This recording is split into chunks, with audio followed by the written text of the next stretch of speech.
Hey everybody, welcome back to the episode on My Mall Shop Creations.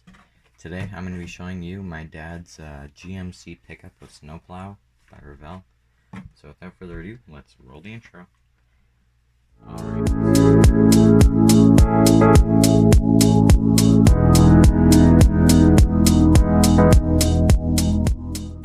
Alright, so as you can see, I'll pull this a bit forward so you can see it a bit better, but oh, I guess you can't really see that great, but that's my dad's GMC snowplow truck.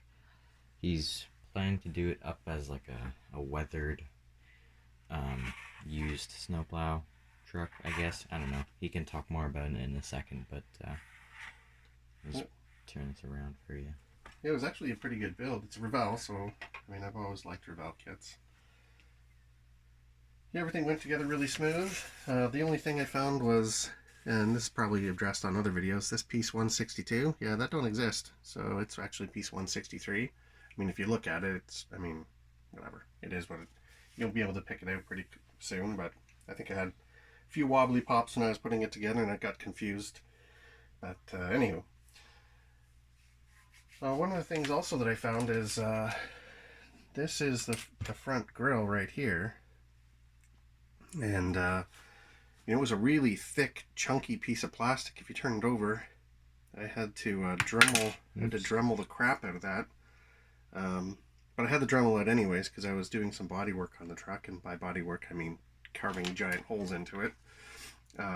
So I was going to actually weather this as like, snow and all that sort of stuff or whatever, but by the time I was finished, I looked covered in snow. There was, anyways, plastic all over me.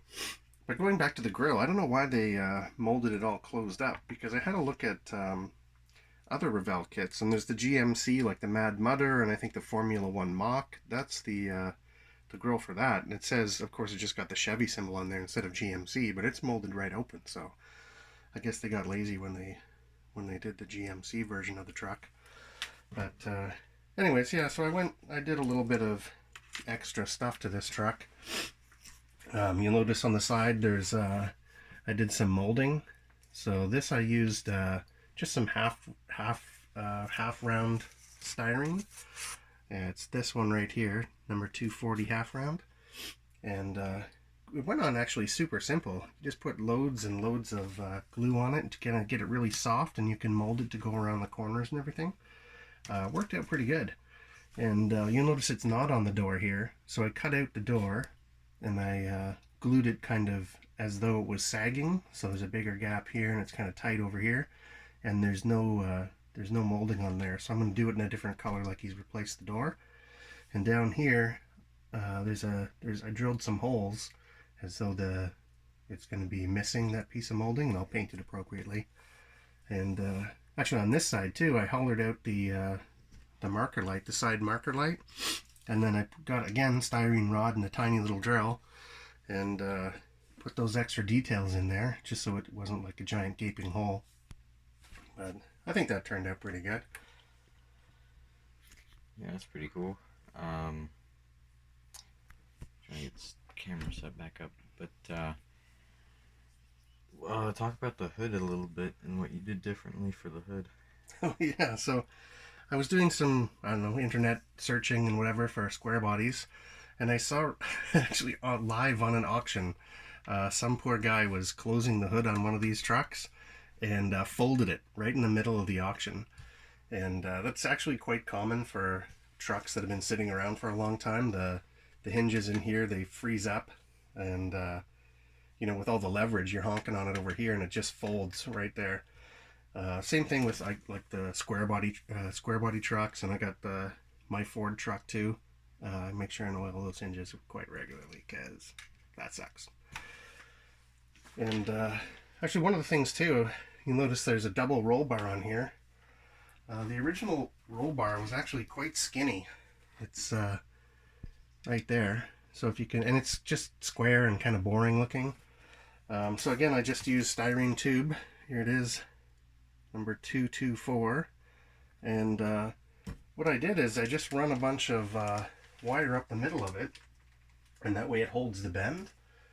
a lot better. Like it was actually this wire right here, it's really nice and stiff. So you just run the tube over it and then you can bend this as much as you want and it holds it for you. I also use that down here to affix the roll bar to the bed. Little spikes on the curve to kind of hold it in place. But anyways, and single roll bar suck. I mean, double at least, maybe a triple roll bar. Come on, 80s. Yeah, I think that's, you know, other than putting some holes in the body work and whatnot. Actually, I drilled this out. I don't know if you can see in here or not. There were some pins in here, so I put a little rod in here. I guess I didn't really have to put the rod in. And here I kind of, you can see there's like hooks. So I kind of wallered that out so it hooks on there. So now, and one of the things I mean, obviously it's probably not included in the kit or whatever, but I need to put a little hook in here so that I can put a chain back and forth so I can, you know, display this up. And it's on the hook so I can adjust it up and down as I want, right?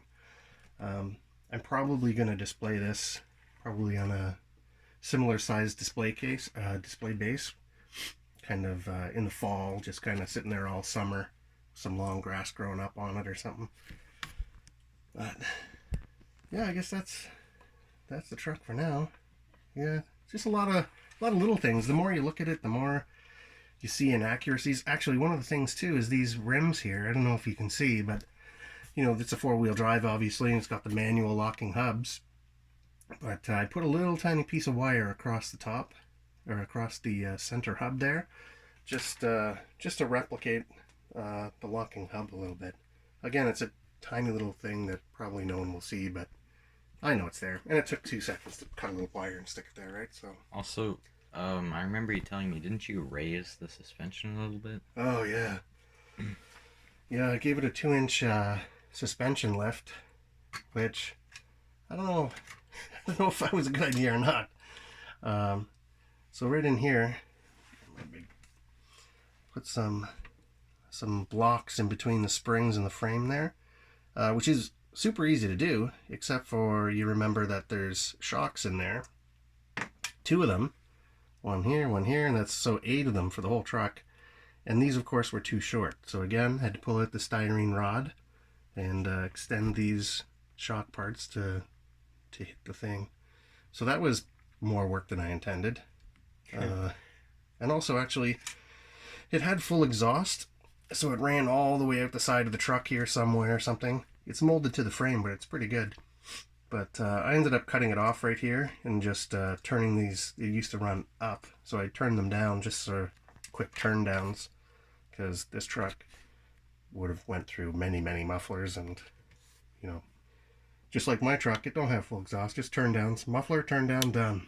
But anyway, so that's it for now. Like I said, I'm gonna weather the crap out of this, paint the door a different color, and when you see it again, hopefully sooner than later, it'll be on the base in the case, but you never know. Yeah, so thank you guys so much for watching the video. Don't forget to like and subscribe. Turn on comment or turn on post notifications so you don't miss an upload from me. And comment down below if you enjoyed this build and you like type videos like this. And yeah, so see you guys in the next one. Goodbye.